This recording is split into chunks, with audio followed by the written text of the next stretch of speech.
Hola, buenos días a todos. Bienvenidos a nuestro seminario web que vamos a dictar el día de hoy.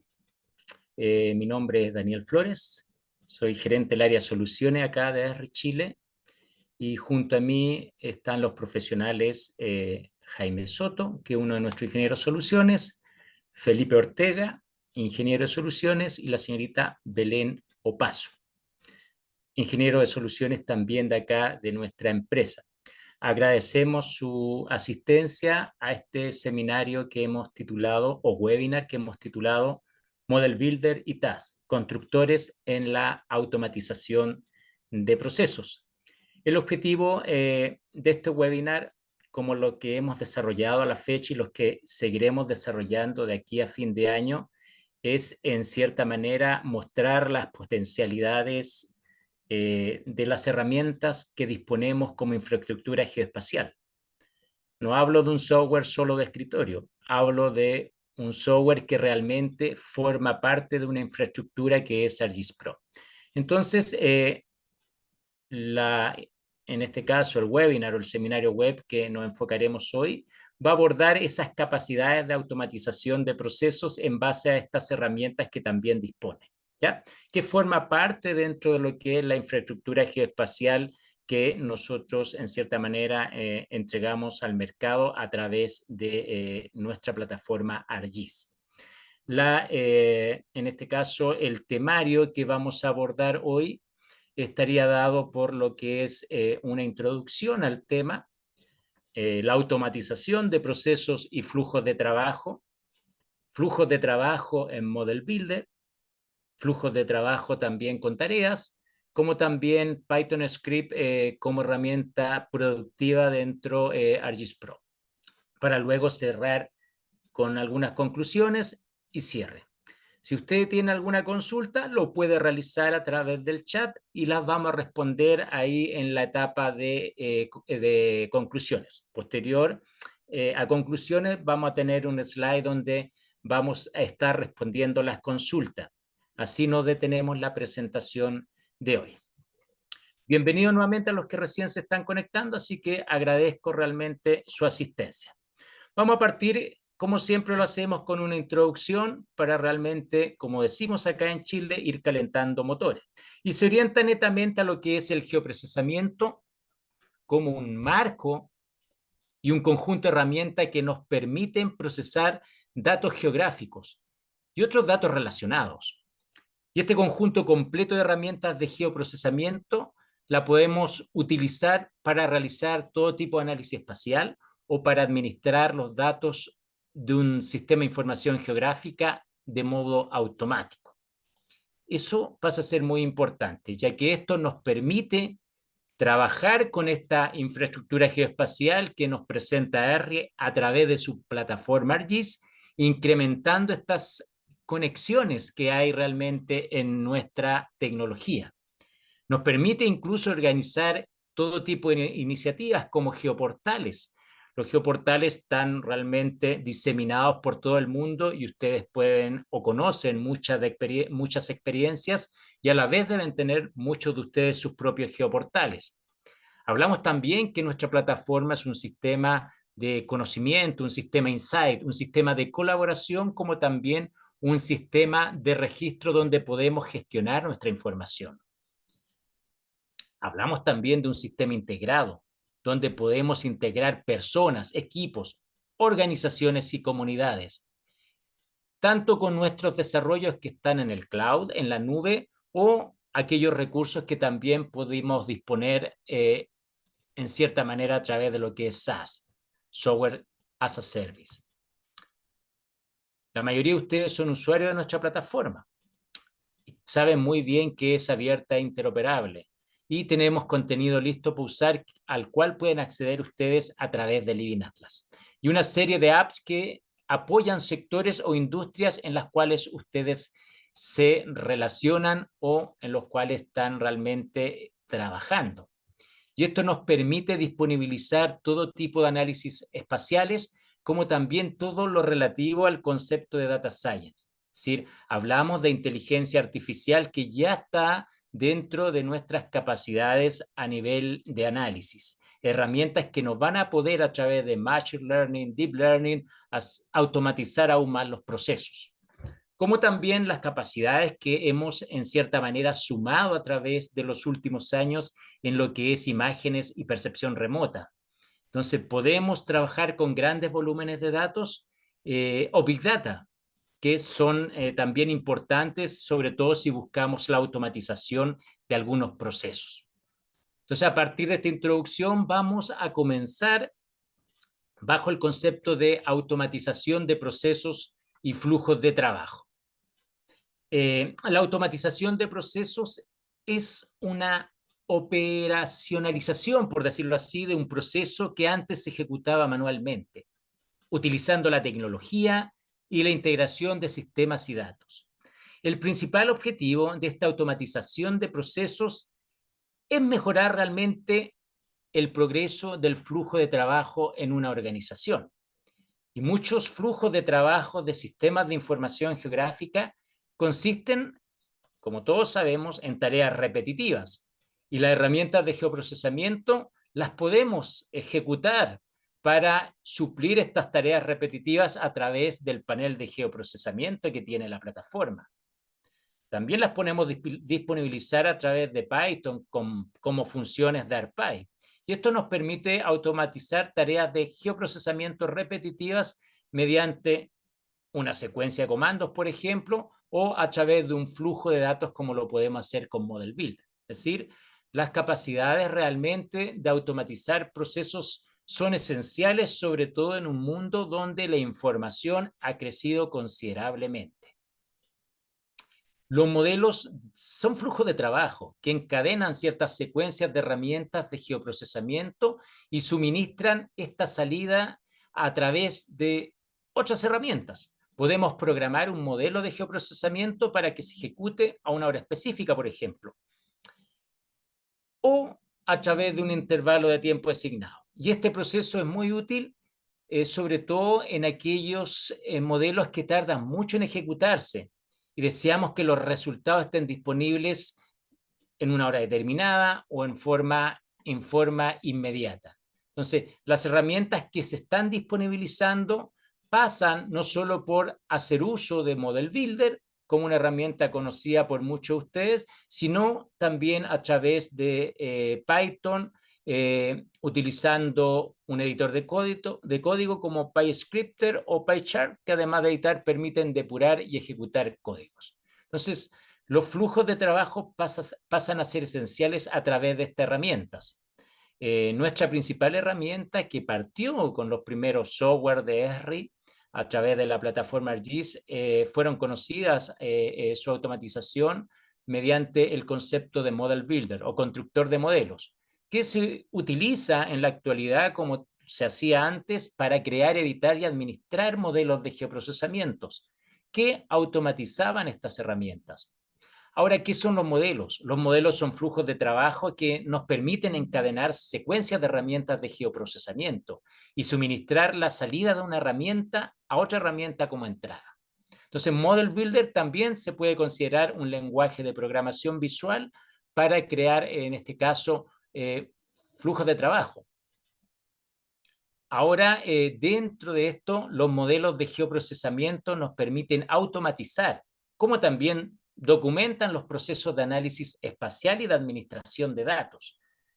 Los modelos de geoprocesamiento nos permiten crear y modificar, en este caso, información a través de esta herramienta llamada Model Builder, donde un modelo se representa como un diagrama que encadena secuencias de procesos y herramientas de geoprocesamiento, utilizando salidas de un proceso como la entrada de otro proceso. Los elementos de estos modelos son bloques, como ven en pantalla, de construcción básicos. Y hay 4 tipos de elementos que vamos a visualizar acá: herramientas de geoprocesamiento, variables, conectores y grupos. Las herramientas, por ejemplo, de geoprocesamiento llevan a cabo varias operaciones con datos geográficos o tabulares. Las variables van a ser elementos de un modelo que contienen un valor, una referencia a datos. Y los conectores van a conectar datos y valores a herramientas. Entonces ahí es donde aparecen estas flechas de conexión que indican la dirección del procesamiento. Y los grupos realmente, como último ítem, son aquellos elementos visuales que agrupan herramientas que están relacionadas.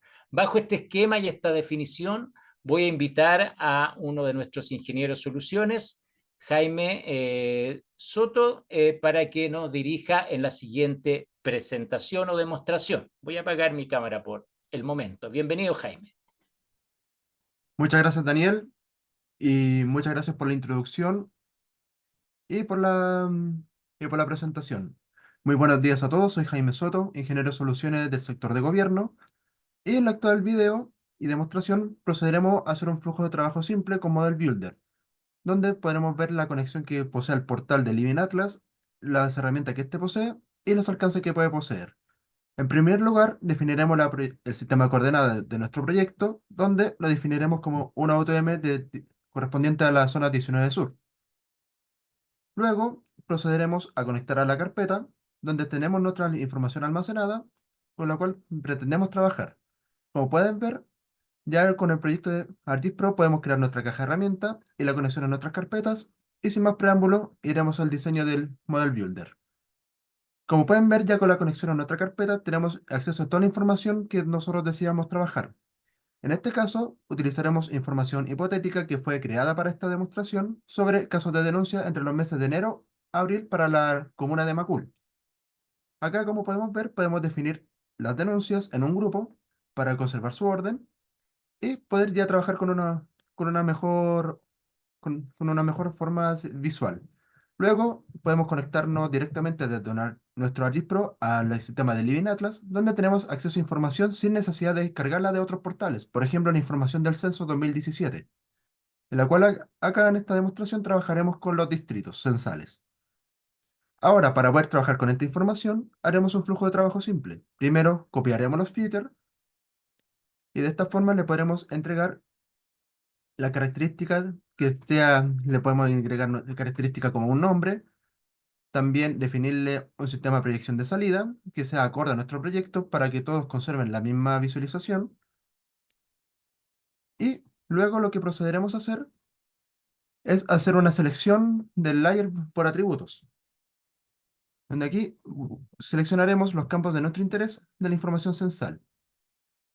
Por ejemplo, aquí haremos la búsqueda por atributos, donde buscaremos las comunas y buscaremos la comuna de Macul. Y una vez ya conectada la comuna de Macul, haremos una exportación de Footer, donde de esta forma solamente obtendremos la información objetivo. Y aquí podemos definir, tal como mencioné antes, podemos definirle bien un nombre y también cambiar su proyección de visualización final. Siempre es recomendable hacer esta proyección para que toda la información que vamos a visualizar tenga la misma sistema de coordenadas. Y lo agregaremos a la visualización final, que es ahí colocamos la opción Add to Display, para que al final en nuestro mapa solamente se vayan visualizando los resultados obtenidos.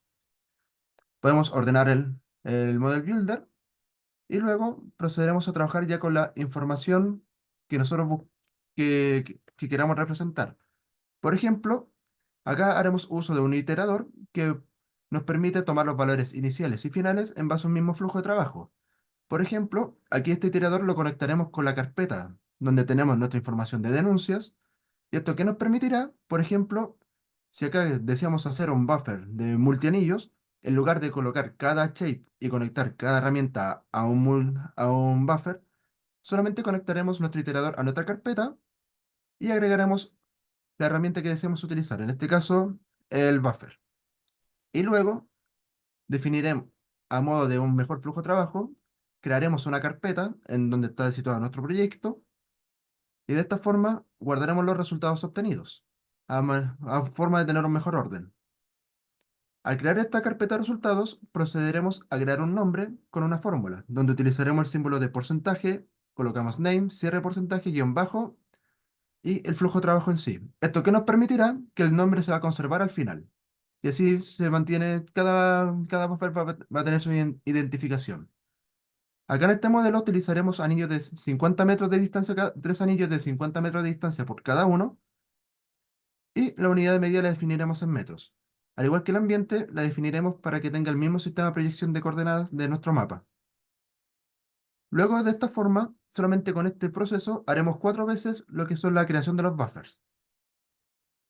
Ahora, para continuar con nuestro procedimiento, podemos agregar también otros tipos de herramientas que podemos agregar a nuestro Model Builder. Por ejemplo, soluciones que ya ofrece ArcGIS Pro, como lo que son las soluciones de Crime Analysis, que están diseñadas justamente para lo que son análisis de crímenes o denuncias, o para lo que es todos los sistemas de seguridad.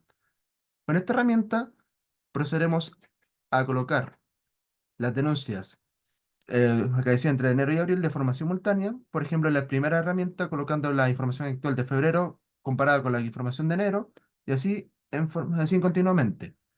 Donde tomaremos nuestro lugar de referencia con los distritos de Macul.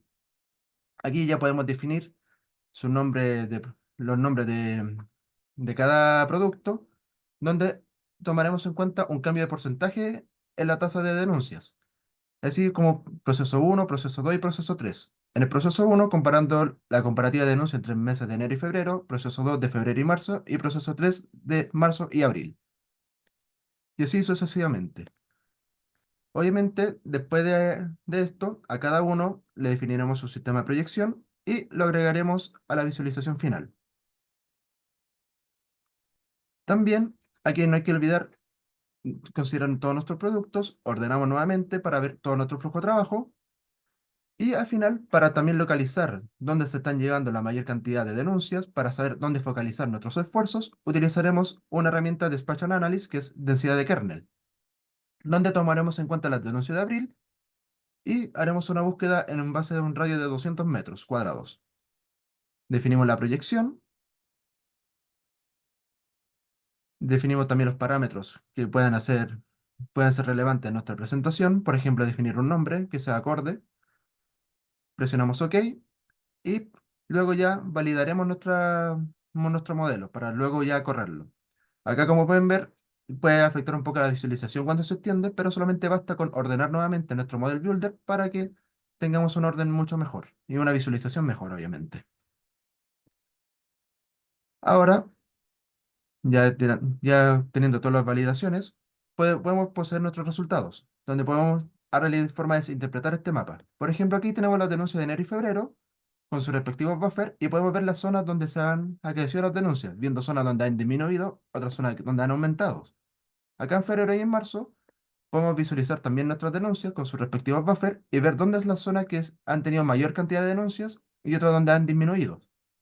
Luego con marzo y abril hacemos el mismo procedimiento y como pueden ver, cada punto de denuncio tiene ya su anillo buffer de forma automática, correspondiendo a su mes, enero, febrero, marzo, abril. Y luego tenemos, ya con marzo y abril, tenemos las zonas donde se han concentrado la mayor cantidad de denuncias. Y de esta forma podemos ya tener un modo de flujo de trabajo simple que nos permite tener un mejor uso de nuestros recursos y saber cómo interpretar nuestro territorio. Ahora, muchas gracias por su atención. Vuelvo contigo, Daniel.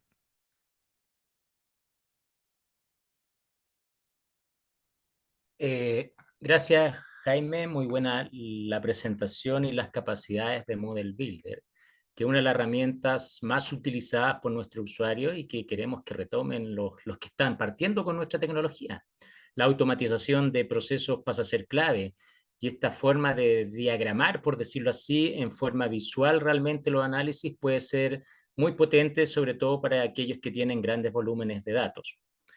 Por otro lado, las tareas predefinidas son guías generales acerca de cómo realizar flujos de trabajo en un área funcional de nuestra plataforma, en la parte de desktop como es ArcGIS Pro. Información que también o capacidades que podemos editar y configurar para la organización. Entonces aquí entramos bajo un concepto que son las tareas o tasks, que cumplen también su finalidad. Y una tarea se crea en un elemento de un proyecto, sobre todo de ArcGIS Pro, que es la herramienta desktop que disponemos. Un proyecto puede contener varios elementos de tarea y un elemento de tarea a la vez puede contener varias tareas relacionadas. Y los elementos de tareas se almacenan también en una carpetita llamada tareas en el panel Catalog. Eh, entonces, la tarea, en pocas palabras, como dice ahí en pantalla, es un conjunto de pasos preconfigurados que nos van a guiar a ustedes, a nosotros, a los usuarios a través de flujos de trabajos y que nos van a permitir procesar en forma eficiente la información. En el panel tareas, las tareas las podemos enumerar bajo el nombre del elemento tarea. Y cualquier mensaje de error o advertencia para el elemento tarea se describe en esta famosa pestaña que dice mensajes. Ahí vamos evaluando y vamos chequeando si las tareas están bien construidas o no. Entonces podemos exportar un archivo de tarea a esta información, las que se pueden importar y también abrirse en otro proyecto. Para que quede más claro esta explicación, vamos a dar paso a la señorita Belén Opaso, que nos va a dirigir en la siguiente presentación. Bienvenida, Belén. Muchas gracias, Daniel. En el siguiente ejemplo se implementarán dos tasks, uno para un flujo de trabajo con archivos CAD y otro para archivos BIM. Como bien se sabe, un task contiene un conjunto de pasos preconfigurados para llevar a cabo un flujo de trabajo. Al abrir el elemento, se despliega el panel con su contenido. Desde la pestaña Insert es posible crear un nuevo elemento task, como también importar o abrir un archivo que esté alojado en nuestro equipo. Por otro lado, los tasks se pueden organizar en grupos, reuniendo los que estén relacionados al mismo proyecto. Por ejemplo, el primer grupo contiene un flujo de trabajo, pero fraccionado en 3 tasks, y el segundo abarca todo en uno solo. Al ingresar al modo edición, se encuentra la interfaz para crear los tasks. Desde acá, el autor puede proporcionar información general y fuentes del elemento, como un resumen, descripción, limitaciones, entre otros. Si seleccionamos un task, se puede acceder a su configuración y diseño, donde es posible añadir pasos, eliminar o grabar lo que se quiere realizar. Además, se tendrá una previsualización de cómo quedaría. Al escoger un paso, desde el panel lateral, se determinan las herramientas o comandos por ejecutar, cómo debe proceder el usuario y con qué capas y vistas tendrá que interactuar. En la pestaña General se indican las instrucciones del paso a paso y cómo avanzar con el procedimiento. También se puede indicar su comportamiento o forma de ejecutar. Existen 4 opciones para cómo proceder en el siguiente paso. Está la opción manual, autoejecución, autoproceder y automático. Al seleccionar el modo automático nos dará la opción de ocultar el paso. En cambio, con los 3 restantes se activa la casilla de opcional. Es decir, el usuario se podrá saltar el paso. En la pestaña Actions se configuran los comandos o herramientas utilizadas. Podemos grabar lo que se quiere realizar, editar o eliminar. Asimismo, el autor puede incluir otras acciones al comienzo del task, antes que se ejecute o cuando está saliendo del paso. En Views se especifican las vistas del proyecto que estarán abiertas y activas, y en Content se controlan las distintas capas del proyecto, especificando cuáles son las visibles, editables o etiquetadas.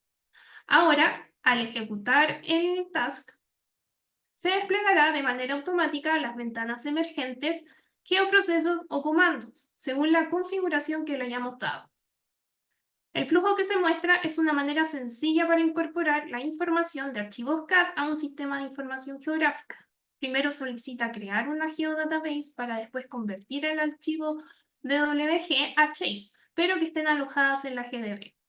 Hay ciertos campos preconfigurados, entonces no es necesario modificarlos. Solamente debemos seguir lo que las instrucciones nos piden. Una vez terminada el primer task, el resultado nos servirá como insumo para el siguiente paso, que es la preparación de las capas, mediante una edición simple de simbología y etiquetas, además de eliminar las capas que no son de nuestro interés. Si un usuario no está familiarizado con la interfaz de ArcGIS Pro, mediante un task es posible realizar cualquier flujo de trabajo repetible. Acá podemos ver que no es necesario salir del panel donde se ejecuta el task, ya que a medida que avanzamos con los pasos, se despliegan los comandos y paneles de herramientas que necesitaremos. Así el usuario reduce la curva de aprendizaje y nos aseguramos en obtener un resultado esperado. Principalmente son 3 las razones para utilizar un task. Uno es emplear como herramienta de formación para el propio uso de ArcGIS Pro o para flujos de trabajo específicos que tenga la organización. Lo segundo sirve para implementar las mejores prácticas en un procedimiento. A menudo hay más de una manera para lograr un objetivo. Por esto, si existe un método específico que produce los resultados deseados, un task proporciona un modo eficiente para distribuir ese flujo de trabajo a sus usuarios. Y tercero, los tasks pueden mejorar la efectividad del proceso controlando la configuración de las capas, las vistas, herramientas y comandos. Volviendo a lo que es el procedimiento, se continúa con la edición de las etiquetas, en donde nos indican el campo a visualizar, el tipo de fuente que queremos, el color por aplicar y por último la posición que debe llevar la etiqueta, dando por finalizado con el último paso el segundo task, para dar paso al último flujo que es compartir a ArcGIS Online la información. Antes de eso, son seleccionadas desde el panel de contenido las capas que se quieren remover. Y para finalizar, desde el panel desplegado de compartir, se completan los campos según lo que nos indiquen las instrucciones del paso a paso, indicando el nombre sugerido y el resumen también sugerido. Además de las instrucciones, se pueden dejar notas o buenas prácticas y una vez dado en analizar y corregido los errores del mapa, se comparte y es subido a la nube. Luego tendremos un segundo caso hipotético en donde, una vez subido a la nube podremos revisarlo desde nuestra cuenta de ArcGIS Online. En nuestro segundo caso hipotético tenemos un modelo BIM del cual nos solicitan extraer ciertos elementos para visualizar en un paquete de construcción. El siguiente task se compone por 3 pasos, donde uno está en modo automático y oculto, y primero nos solicita apagar ciertas capas de información para dar paso al despliegue del geoproceso que nos permite crear un paquete de construcción. Como se puede apreciar, el usuario no requiere indagar en la interfaz de ArcGIS Pro ni conocer dónde están ubicadas las herramientas de geoproceso para acceder a ellas, a menos que se lo indique en el panel de instrucciones. A veces puede ser complejo trabajar con modelos BIM y el emplear un task puede ayudar a minimizar ciertos errores, al igual que dejar estipuladas las buenas prácticas. En el caso, no sé, que se integre alguien nuevo a un equipo de trabajo, no será necesario que sea un experto tanto en SIG o en estos modelos BIM, como se está mostrando en este ejemplo, ya que al aplicar y al avanzar con el procedimiento que nos están indicando, podemos garantizar que el flujo de trabajo se realice de la misma manera que el autor requiere, independiente de quién lo esté ejecutando. Y una vez finalizado nuestro task, se obtiene el resultado esperado de una manera fluida y sin mayor esfuerzo. Daniel, volvemos contigo.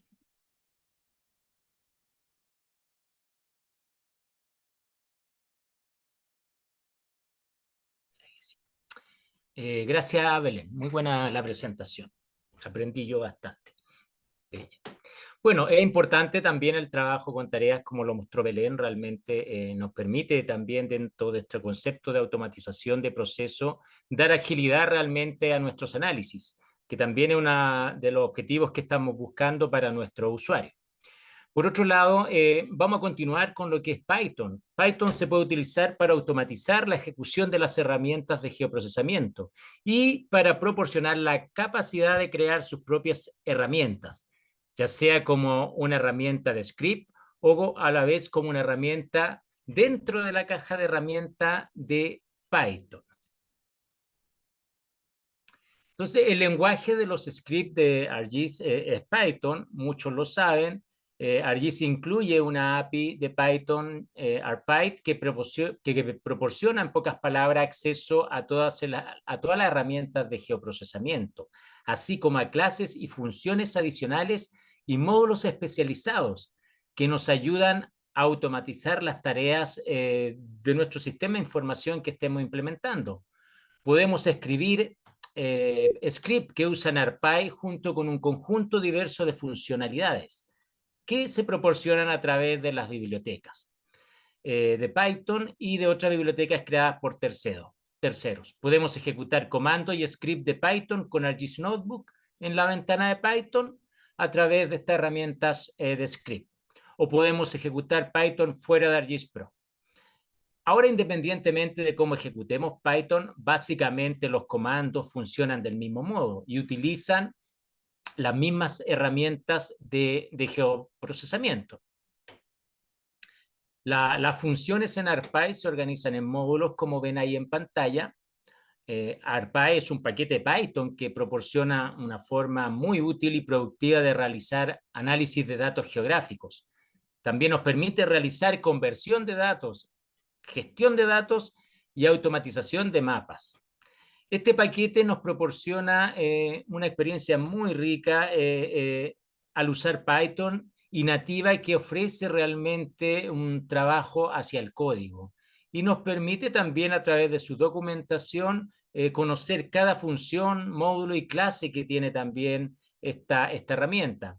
Ese poder adicional de usar ARPy es que nos permite conocer que Python es un lenguaje de programación de un propósito muy general. Podemos interpretar y escribir dinámicamente y interactuar con la información. A continuación, quiero dejar a Felipe Ortega, también uno de nuestros ingenieros de soluciones, para que nos dirija y nos muestre estas capacidades que tiene Python. Aprovecho de recordarles, si hay consultas, las pueden escribir en el chat y al final vamos a dar respuesta a las consultas para que vayan ahí pensando qué nos pueden preguntar. Felipe, te doy la palabra. Muchas gracias, Daniel. Muy buenos días a todos. A continuación, veremos cómo es el proceso de creación y ejecución de códigos en ArcGIS Pro utilizando las herramientas de la librería de ARPy en Python en específico. ArcGIS Pro permite ejecutar diferentes análisis y geoprocesos, los cuales habilitan a los usuarios para poder enriquecer sus datos y obtener análisis a partir del cruce de información relacionada entre sí, complementando contenidos que están relacionados, como decía, y obteniendo el mayor provecho. Como vemos acá, las herramientas de caja que ya vienen con ArcGIS Pro sirven para ejecutar geoprocesos, los cuales funcionan en su mayoría a partir de scripts que están dentro del mismo software y que todas estas herramientas de cajas tienen por detrás, como ya venía diciendo. Si nosotros, por ejemplo, procedemos a buscar una de las herramientas que vamos a utilizar durante el desarrollo de esta demostración, que es la de Buffer, podemos ver que abajo a la izquierda, dentro de la herramienta, aparece una pestaña que dice que es una herramienta de código, las cuales normalmente están escritas en Python o en R. Tomando en cuenta aquello, si vamos a las propiedades de esta herramienta, podremos ir a la ventana de parámetros, donde veremos 10 parámetros que están asociados a la representación gráfica del input que el usuario tendrá que ingresar al ejecutar la herramienta. Estos parámetros interactúan entre sí dentro de un código que está en la ventana de ejecución y que, como ya les decía, viene de caja en este caso, directamente listo para llegar y utilizar sin que el usuario tenga que desarrollar ninguno de estos códigos como tal.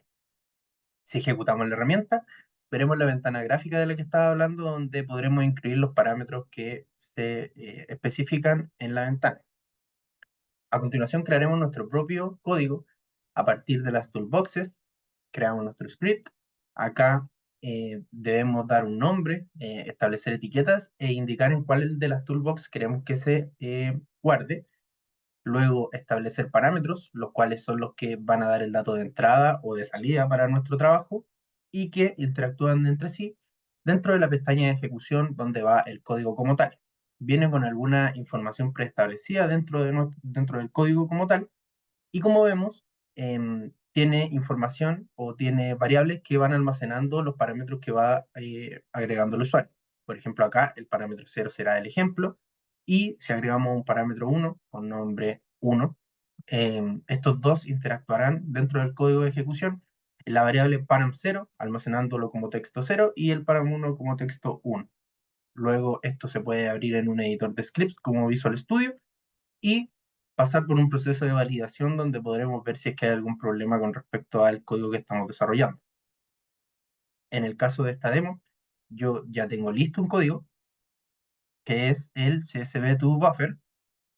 A grandes rasgos, lo que hace este código es tomar un archivo CSV, transformarlo en una capa de puntos, y luego con esta capa de puntos obtener una capa de buffers a partir de un campo ya existente dentro de nuestro CSV. Para poder empezar a trabajar con este código, primero establecemos los parámetros. En este caso son 5 parámetros. El primero es la geodatabase, que como dice ahí, será el dato de tipo workspace, donde podremos establecer el ambiente de trabajo para crear nuestras nuevas capas. Luego, el CSV, que es el archivo desde donde vamos a obtener los datos. Tenemos este y norte, que son campos que están dentro del CSV como tal. El nombre de la capa de salida, la cual estaremos creando durante el proceso, la capa de puntos, y la distancia correspondiente al campo del CSV que contiene la distancia de los buffers a crear. Estos parámetros interactúan entre sí dentro de la ejecución. Inicialmente, en la primera línea podemos ver que estamos importando al Py. Establecemos que el param0 o la variable param0 será nuestra geodatabase que estamos especificando. Luego tenemos la variable csfile, csv-file, la cual almacenará el CSV. Trabajamos con distintas líneas que van haciendo un tratamiento de datos y creando variables. Seleccionamos cuál va a ser nuestro sistema de referencia sin que el usuario lo ingrese porque es para la demo y es el mapa que estamos trabajando.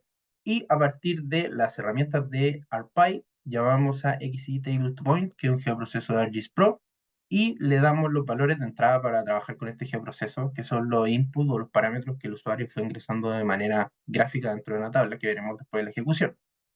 Ya creado el archivo de la capa de puntos, digamos, procedemos a seleccionar o a guardar en una variable la distancia, que también fue ingresada por el usuario como campo, y generamos el entorno en el que trabajaremos para poder generar, o sea, para poder guardar todos estos datos, digamos. Entonces tenemos indicado que será dentro de la database seleccionada, y a partir de aquello y de los geoprocesos que ya fueron realizados en este punto del script, podemos definir las variables de capa de entrada, que será el output del primer geoproceso de la creación de la capa de puntos, y el campo de distancia, que es la distancia, que es lo que previamente guardamos como una variable dentro de los parámetros que ingresó el usuario. Teniendo en cuenta esto, podemos dar inicialmente a la variable el nombre, que será el nombre de capa de entrada, que es la capa que ya creamos dentro de la nube, o sea, de la capa de puntos, y agregar el apéndice -buffer para que el usuario no tenga que entregar no vea tantas líneas de datos. A partir de aquello ya podemos crear nuestro buffer, que tenemos nuestras variables creadas. De ArcPy llamamos a buffer analyst, le ingresamos cuál será la capa de entrada, que es el output anterior, la capa de buffer, que es el nombre que le daremos, y el campo de distancia, que es la distancia que ya seleccionamos. Finalmente, en nuestro código agregamos 2 mensajes. El primero es de que ya fue creado el buffer, y el otro el de los puntos. Ahora ejecutamos nuestro código. Podemos ver que es todo gráfico. Seleccionamos nuestra geodatabase, que es la geodatabase de este proyecto por defecto que vamos a estar utilizando. El CSV, que para esta demo es un CSV que incluye vértices de puntos de análisis que van a estar alrededor de esta área de interés de demo, los cuales incluyen un campo de distancia que va a estar relacionado a el radio de influencia, digamos, de estos vértices. Podemos ver el CSV a continuación y vamos a ver en realidad que viene con 4 campos. El primer campo es el campo de vértices, el segundo es X, el tercero y el otro de buffer.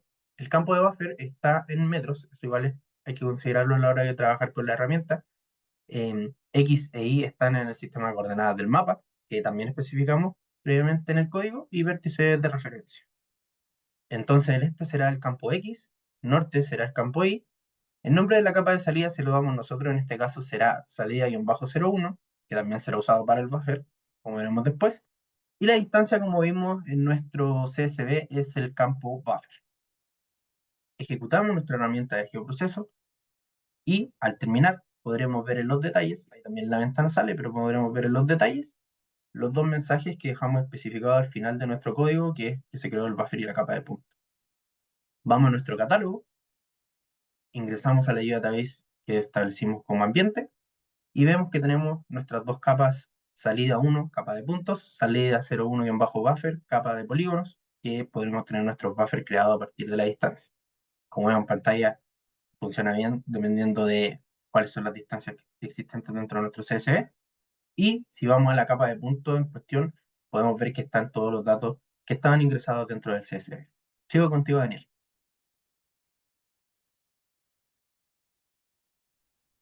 Gracias, Felipe. Excelente. Muy buena presentación.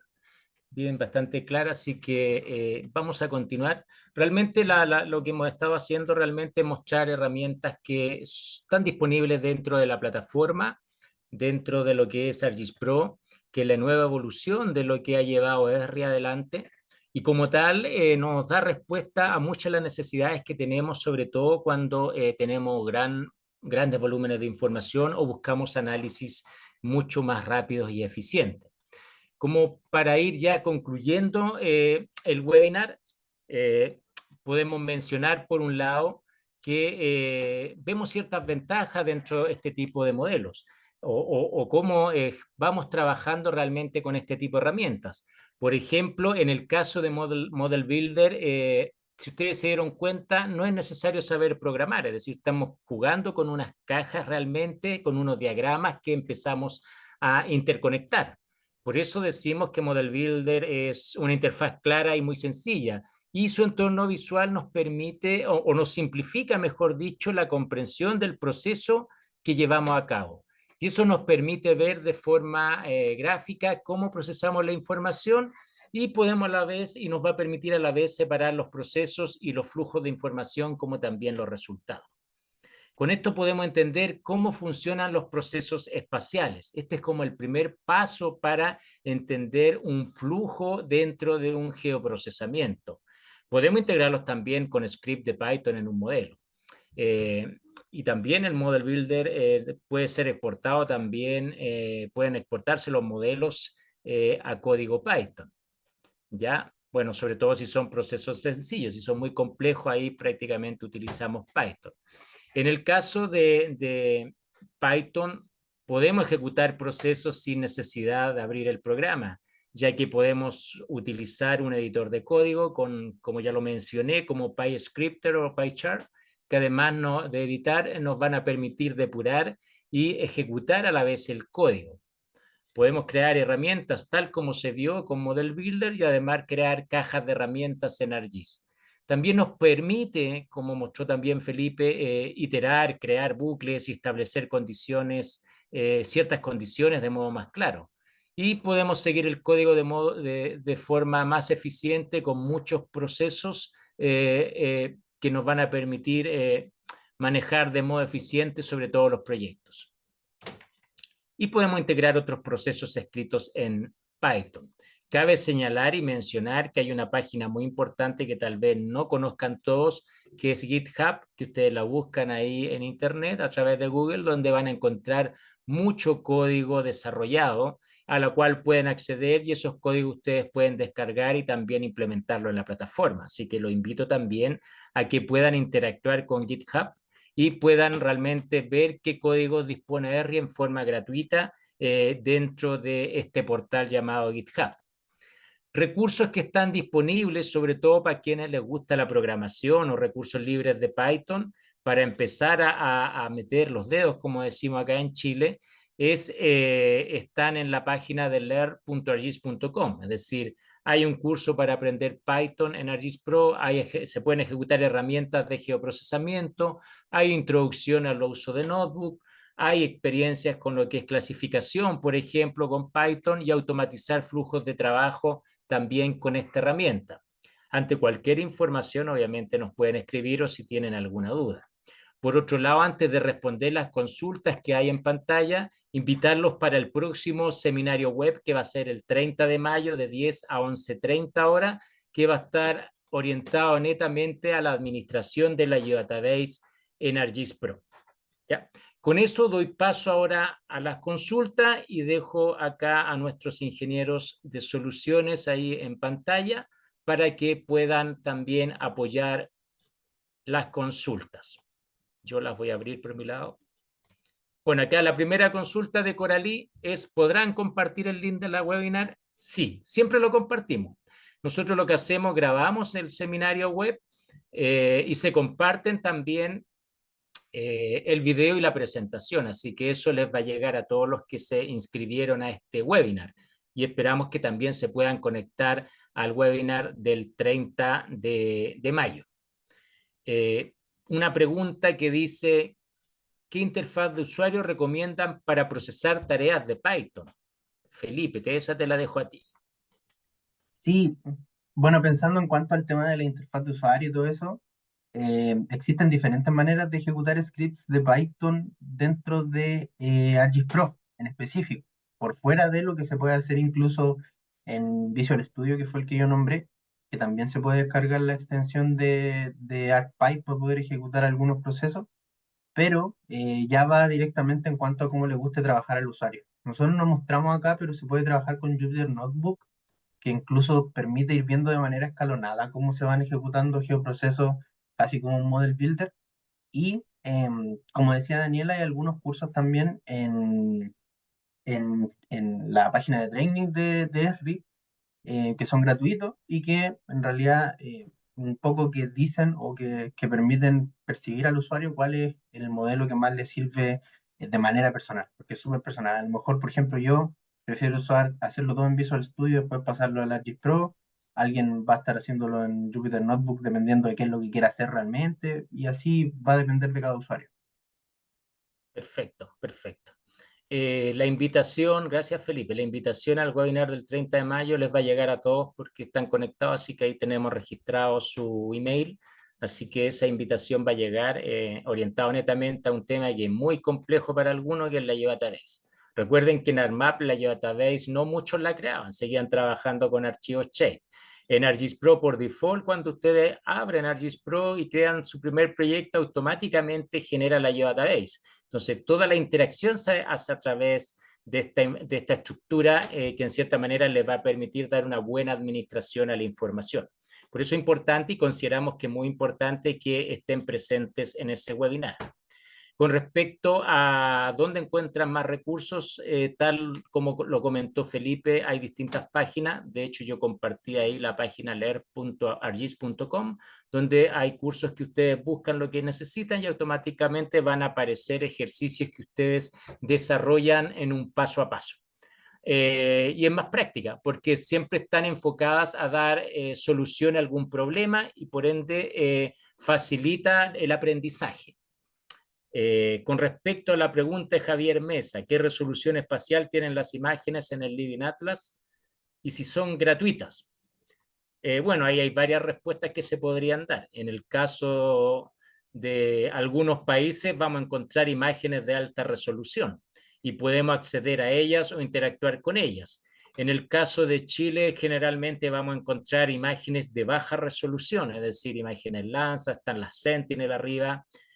Hay información que hemos subido nosotros también y algunos de nuestros usuarios. Y por otro lado, también se ha subido la información del censo y prontamente vamos a tener disponible la dirección, la información de la Dirección General de Aguas. Como también queremos agregar toda la información que nos pueda proveer también el CERNAGEOMIN, que es una institución que trabaja con nuestra tecnología y que ha abierto todos sus datos, su información para usuarios, para todo tipo de usuarios. Así que esa es la respuesta que te puedo dar, Javier.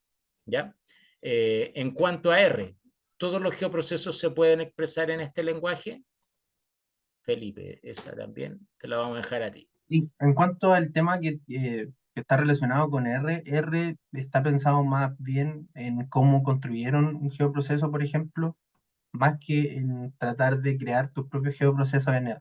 La idea es que, o la orientación que se tiene es que se ocupe el Python dentro de todo, porque aparte que te entrega más herramientas, todo está expresado en Python de todas maneras. Entonces, la idea es vincular hacia el uso de Python más que, digamos, que fomentar el uso de R. R está utilizado, o sea, se utiliza para crear algunas de las herramientas de geoprocesos que ya existen, pero la idea es que era la forma de hacerla cuando la hicieron. Entonces, la idea ahora es seguir o avanzar en pos a trabajar con el ARPA en Python.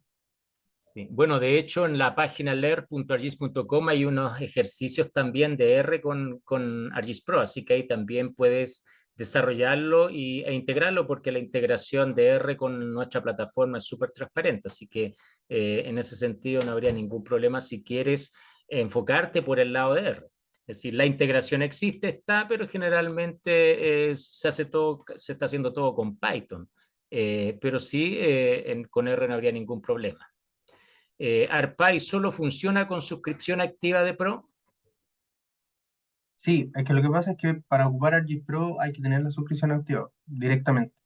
Ok, Entonces, sí es necesario hacerlo. Y si ocupan ArcMap, podrían llegar a ocupar el ArcPy, pero teniendo en cuenta las limitancias que tienen las herramientas de geoproceso y que en este momento la mayoría de los bugs que se están dando en ArcPy no tienen solución, o sea, en desktop no tienen solución porque es una herramienta que no se mantiene desde 2022. O sea, que no tiene actualizaciones de 2022, entonces está ok, fallando y falla directamente con la manera en la que funcionan los procesadores de los computadores incluso.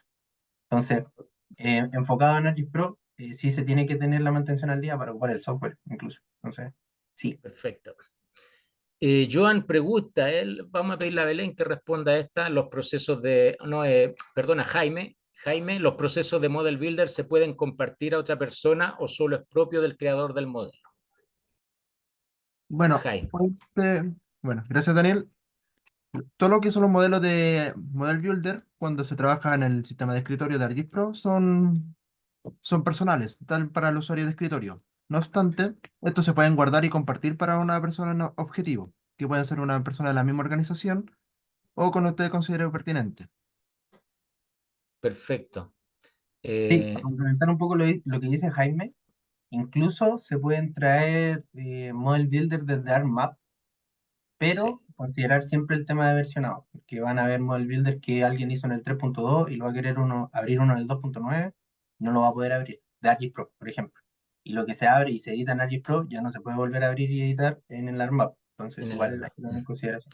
Sí, ese tema es importante Exacto, que consideren. Por eso tienen que mantener ahí el software actualizado e ir actualizando sus desarrollos. exacto. Bueno, aquí hay otra pregunta también que está orientada a los procesos creados por Model Builder o Python. ¿Se pueden publicar para aplicaciones de ArcGIS Online o Enterprise? ¿Se pueden integrar, por ejemplo, en un Experience Builder de ArcGIS Online? Está buena esa pregunta. Eric hace esa pregunta. A ver quién ahí nos puede dar la respuesta, Felipe o Sí, Jaime. en general el Experience Builder, bueno, se pueden almacenar y se pueden guardar los códigos, digamos, pero para trabajar con geoprocesos directamente en Experience Builder, por ejemplo, eh, en este momento está súper de manera básica la parte de código en Experience Builder y hay que trabajarlo con Arcade más que nada para poder hacer cosas súper visuales, digamos. Pero lo que sí se puede hacer, que es un poco más largo, es trabajar todo lo que uno quiera trabajar en ArcGIS Pro directamente con los modelos como lo explicó Belén o como lo expliqué yo con la herramienta de geoproceso guardada en caja y eso dejarlo subido en ArcGIS Online, ya sea de manera manual o programar tareas en Windows directamente que dentro de cierta hora que uno le establezca, abra el software, ejecute el geoproceso y siga directamente a partir de la tarea a subirlo a ArcGIS Online. Y en ArcGIS Online se va a actualizar automáticamente porque está relacionado, digamos. Se va a hacer la actualización desde ArcGIS Pro a ArcGIS Online y ahí se va a ver esta actualización, digamos, directamente en el Experience Build. Pero para hacer las cosas, digamos, on the fly, directamente en la nube, igual es un poco difícil y es recomendable darse la vuelta por programar la tarea y subirla directamente desde la ArcGIS Pro. Claro, correcto. Y a nivel de Enterprise se puede compartir el servicio, es decir, Ujú. eso sí es más transparente, es más rápido, porque ArcGIS Online, recuerden que está administrado por ERRI. El ArcGIS Enterprise lo administra realmente la organización o la empresa que tiene el producto, entonces tiene un control full o completo de la plataforma. Ese es un tema también que hace la diferencia entre Enterprise y ArcGIS Online. Hay una pregunta con respecto a los créditos. ¿Implicará la ejecución de script de forma previa? Es decir, ¿consume crédito el uso de script? Yo creo que eso va a depender si estoy ocupando servicios de la nube. Es decir, si ocupo la cartografía de HERE que está en la nube y la tiene R, ahí hay consumo de crédito. ¿Voy bien, Felipe, o no? Ahí corrígeme si Sí, me equivoco. sí, realmente los créditos hay que verlo por ese lado. Cuando uno está trabajando en ArcGIS Pro, los créditos se consumen solo si se están ocupando recursos de red de ERRI. Entonces, si se están ocupando herramientas de geoproceso que vienen por defecto con el software y que ya vienen de caja, no debería ocupar créditos necesariamente. Ahora, las Correcto. actualizaciones que se hagan a través de tareas hay que tomar en cuenta el volumen de datos que se va a ir actualizando y la administración y el almacenamiento en la nube sí consume crédito, pero en realidad van a ser eso, lo que se consume por almacenamiento más que por geoproceso. Correcto, perfecto, perfecto. ¿Se puede conectar PostgreSQL desde ArcGIS? Bueno, es una de las Sí, principales tareas que les doy a mis alumnos, así que siempre lo hago conectar el Postgre a ArcGIS Pro, así que eso está respondido y la respuesta es sí. Lo podemos conectar, tiene que tener configurado solamente su PostgreSQL y ahí hay una opción para cargar y no se le olviden la password, las claves, porque siempre lo primero que se olvida. Modelos de DARMAP que utilizan herramientas de network al pasarlo a Pro, consumen demasiados créditos e imposibilitan ciertos cálculos. ¿Se ha pensado en alguna solución? Daniel hace esa pregunta. sí, el tema de los créditos con Network Analyst es bien tajante en ese sentido, digamos. Hay que entender que si se están ocupando esa clase de recursos, Sí, se van a consumir los créditos. Entonces, hasta cierto punto y hasta el día de hoy, digamos, en cuanto a actualizaciones, va a seguir funcionando de esa manera el tema de los consumos de crédito. Lo otro sería revisar cómo se están ejecutando estos modelos. A lo mejor hay alguna forma con respecto, porque lo están trayendo desde ARMAP, entonces a lo mejor están haciendo un paso o a lo mejor hay algún dato que se puede mejorar desde la ArcGIS Pro y solucionar así el consumo de créditos, pero en general sí. los créditos son así, si se están ocupando recursos de red, los van a consumir de todas maneras. Sí, y cabe señalar ahí que cuando ocupamos network, lo ideal es hacerlo con nuestra propia red, es decir, si empezamos a ocupar la red que tiene algún proveedor a través de la plataforma de ArcGIS Online, obviamente el consumo inmediato, es decir, ahí estamos haciendo uso de información que tiene un proveedor.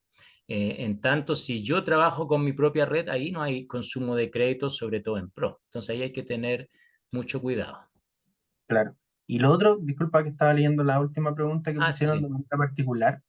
Si están ocupando el ArcGIS Pro desde el 3.2 en adelante, podrían intentar hacer la prueba de ejecutarlo directamente con los datos con la caja de herramientas directa, no sin código, y ahí les va a decir cuántos datos se van a consumir, o sea, cuántos créditos van a estar consumiendo.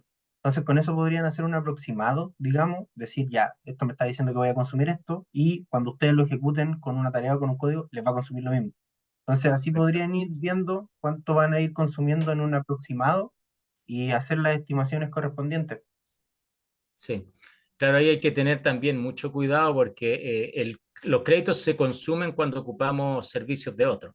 Si ocupamos servicios de otros, vamos a estar consumiendo créditos. Entonces, ojo con eso, porque claro, podemos hacer una matriz origen-destino, pero si estamos trabajando sobre nuestra cartografía, no deberíamos tener problemas, o sobre nuestra red. Pero si lo hacemos sobre la red se dispone de la ArcGIS Online, ya estamos con consumo de crédito y hay una opción que dice calcular créditos. O sea, ahí hay que tener mucho cuidado. Lo ideal es que ocupen su propia información. Bien, esa era la última respuesta, parece. No, aquí está. No, acá se respondieron las otras, están respondidas por Jaime. Perfecto. Nosotros vamos a compartir esta presentación, este webinar, así que agradecerle a todos el hecho que se hayan conectado. Importante para nosotros que se instruyan, se capaciten en la plataforma, porque obviamente son usuarios de ella. Así que nos estamos viendo el 30 de mayo y con estas últimas palabras despedirnos, agradecer a Felipe, a Belén y a Jaime por habernos acompañado en esta presentación. Que estén muy bien y nos vemos en el próximo webinar. Chau, Chao, que estén bien. chao, que les vaya bien.